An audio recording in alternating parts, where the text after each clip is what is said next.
In the previous video, we went over the first principles of differentiation.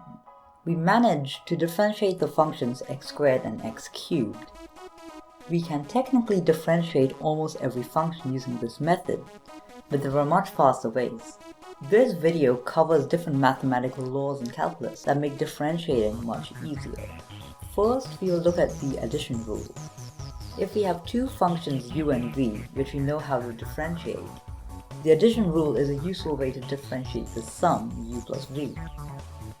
When x becomes x plus dx, u becomes u plus du, and v becomes u plus dv. And also, u plus v becomes u plus v plus d u plus v.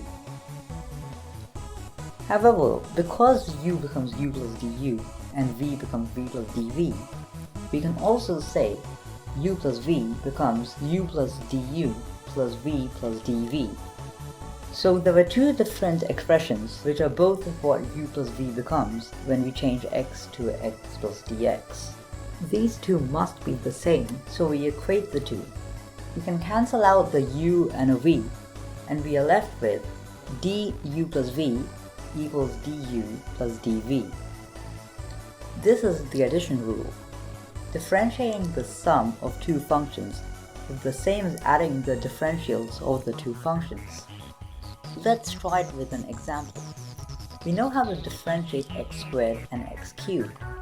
So because of the addition rule, we know how to differentiate x squared plus x cubed. dx squared plus x cubed equals dx squared plus dx cubed due to the addition rule. We know dx squared is 2x dx and dx cubed is 3x squared dx from last video. So we get 2x dx plus 3x squared dx. Usually we factor out the dx, so we're left with 2x plus 3x squared dx. The addition rule is pretty simple to understand. In a similar way to the addition rule, we can do a product rule. However, it unfortunately is not as simple and elegant as the addition rule, but can still be memorized. As x becomes x plus dx, u becomes u plus du, and v becomes v plus dv, just like before.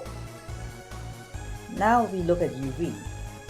uv becomes uv plus duv, but from the same logic as before, we can also say uv becomes u plus du times v plus dv. Therefore, if we equate the two, uv plus duv is the same as u plus du times v plus dv. Expanding the right hand side gives uv plus u dv plus v du plus du dv. Cancelling out the uv from both sides, we are left with duv equals u dv plus v du plus du dv. This is the product rule, well, kind of. The actual product rule is similar but slightly different. First, let's try the product rule on an example. Let's try it with x squared times x cubed. This is the same as x to the power of 5. dx squared x cubed can be calculated using our product rule. Applying the product rule gives us x squared dx cubed plus x cubed dx squared plus dx squared dx cubed. Because we know that dx squared is 2x dx and dx cubed is 3x squared dx, we can substitute those in, and after some simplification, we are left with 5x to the power of 4 dx plus 6x cubed dx squared. We can take a factor of dx, but here a dx has managed to come inside our parentheses. This means we need to take a limit in order to get rid of that dx. The exact details of how we do that is in the previous video. In the end, we end up killing the 6x cubed term, and we are only left with 5x to the power of 4 dx. What you will have noticed is that the du dv term in the product rule is killed due to the limit. In fact, no matter what u and v are, du dv is always removed. Therefore, it actually has no point in the formula, and we remove it. This means we get the formula duv equals u dv plus v du. A useful way to remember this formula is to think of u and v taking turns being differentiated. First, u is not differentiated, but v is, and then after that, u is differentiated, but v isn't. The next useful rule is the power rule. It says how to differentiate a function such as x to the power of n. We already know the answer for n equals 2 and 3, as x squared and x cubed were differentiated in the last video. But the power rule is a general rule for any value of n. First, let's see what happens when you differentiate small values of n. For n equals 0, we can differentiate it. Dx to the power of 0 is x plus dx to the power of 0 minus x to the power of 0. Anything to the power of 0 is 1, so we get 1 minus 1, which is 0. Next we can try it for x to the power of 1. X to the power of 1 is x, so dx to the power of 1 is just dx. But we can try it the long way as well. Dx to the power of 1 is x plus dx to the power of 1 minus x to the power of 1. Anything to the power of 1 is just itself, so we get x plus dx minus x, which is just dx.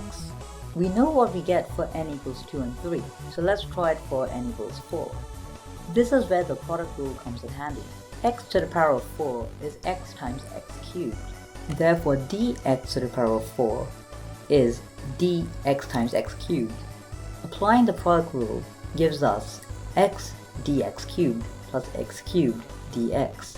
Dx cubed is 3x squared dx. So after a bit of simplification, we end up with our answer of 4x cubed dx. You can also try the same thing with x to the power of 5, and you will end up getting an answer of dx to the power of 5 is 5x to the power of 4 dx.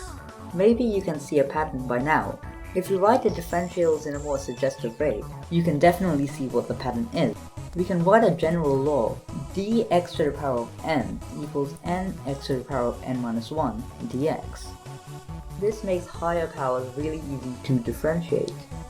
If you wanted to differentiate x to the power of 100, usually if you do it the old-fashioned way, you will get dx to the power of 100 is x plus dx all to the power of 100 minus x to the power of 100. Now it is really hard to expand this, and you'll probably spend several hours just doing so. But with the product rule, you know the answer is just going to be 100x to the power of 99.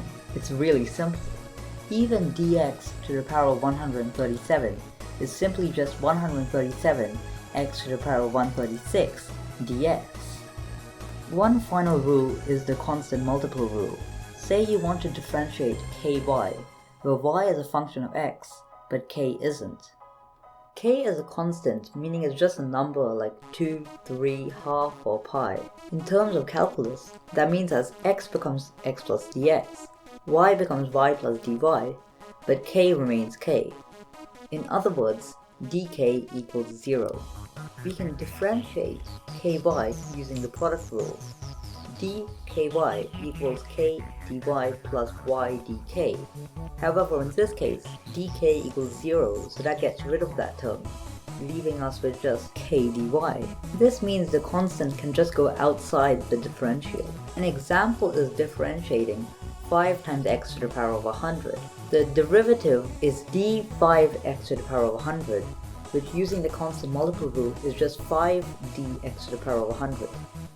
Now using the product rule, we get 5 times 100 x to the power of 99 dx, which is 500x to the 99 dx.